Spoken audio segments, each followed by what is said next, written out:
Hi, I'm Carla Martinez and we're here chatting with Milky.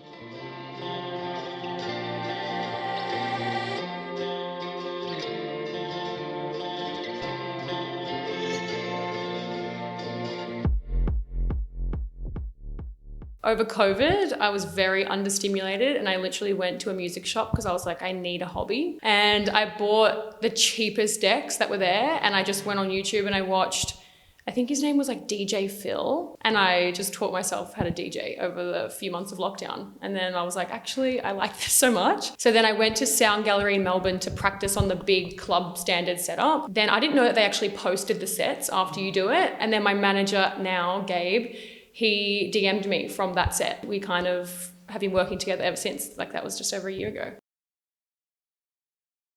I think for one, my sound has definitely changed. I think I went straight into like really hard techno. And then now I'm kind of like, as I'm getting more and more involved in the music scene and meeting new people and hearing different sets, I think I'm definitely shifting between a few genres. But I think I'm more, because I didn't know anything about the music scene. I never really went to gigs either prior to DJing. I think I only thought DJing was very like hard and fast. And then now that I'm learning more about it, I'm like, there's way more to unpack and it's so exciting. That's the thing, because I have no musical background. I think I just like what I like. Like if I'm in the studio, I hear one sound or one thing and I just put it in and I just go with it. I don't think I'm necessarily like trying to land on something. So I do feel like the more I produce, I do think that I'll probably evolve as I go because I'm just like, I like that. And if I've already done it, maybe I want to unpack something else. Like I have no idea. I guess we'll soon see. I think because I'm half Argentinian and half Italian, I really love a little Latin vocal or groove. So the first track I released, I had a girl called Jupiter in Melbourne and she's a gun. Like she does really amazing Latin vocal. So I heard her and then I kind of made a track. And then once she jumped on it, I was like, that's done. And then I kind of progressed in terms of heaviness for the rest of the tracks. Like I moved down a couple of notches until I landed on my kind of more chill one. But again, I think I just wanted to like challenge myself for my first EP. So I just wanted to like hit a few genres and like try a few different things. So yeah, that's how I kind of landed on that. Like I was like, these all sound different to me. So I was like, this is a cool first EP. So obviously I'm warming up, which I love a little warm up. But for this set, I think I'm definitely going to throw in some like bit of hard groove. I've got a bit of garage going, which I've just recently like started like trickling through some of my sets and I just like love the response. So I'm definitely going to throw in a bit of garage. Yeah, I've kind of done my research on the rest of the artists and I kind of want to like bring it up to that level so that they can just like take the rest of the night on. Well, for one, I think Warehouse Project, like from all the research I've done, I've obviously never been to one yet, but they put a lot of effort into the sound systems and the lighting, which I think sometimes in Australia is a little bit maybe not there. So I'm excited to see it on that scale. And also I went to the Horde Pavilion for an event the other week and it was insane, the sound system. And I've obviously never been to Pico, Melbourne, and Boiler Room's there, which we love. So I just feel like I'm excited to see like that warehousey vibe just like come to, also Sydney. I feel like Melbourne has a few of those, but Sydney not as much. So I'm very keen to get it here. X-Coast, I think. Yeah. I've never seen them live, but I always find that I put their music in my sets. So I'm very keen to see it. I'm such a perfectionist, it's honestly.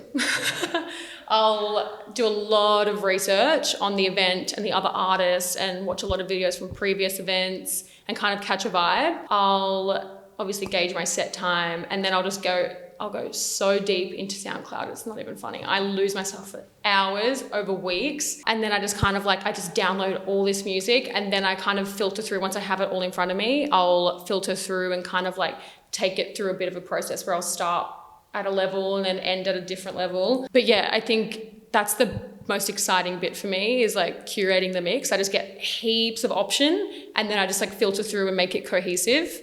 So yeah, that's what I've been doing the last few weeks. I think it would only really influence me in terms of making me comfortable in front of people. Because I think obviously modelling over the last 10 years that I've been doing it, I've had to like just be comfortable doing a lot of things in front of a team of people, which was initially so confronting. But then now stepping on a stage in front of a crowd is nowhere near as daunting for me as I think it would have been if I had have just gone from nothing to DJing straight away. Yeah. Honestly, everything in the last year and a bit has come as a shock to me. Like I'm already doing things that I didn't even think were on my forecast for the year. So I trust my managers so much. I'm just honestly going with it. I'll take whatever. I find it so fun. So whatever comes my way. But I am going to Europe for a few months this year, and I kind of am hoping to just meet the right people, have the conversations, and then Aussie summer is always fun here. Yeah. So I'm just kind of, I'll take whatever comes. I love all of it.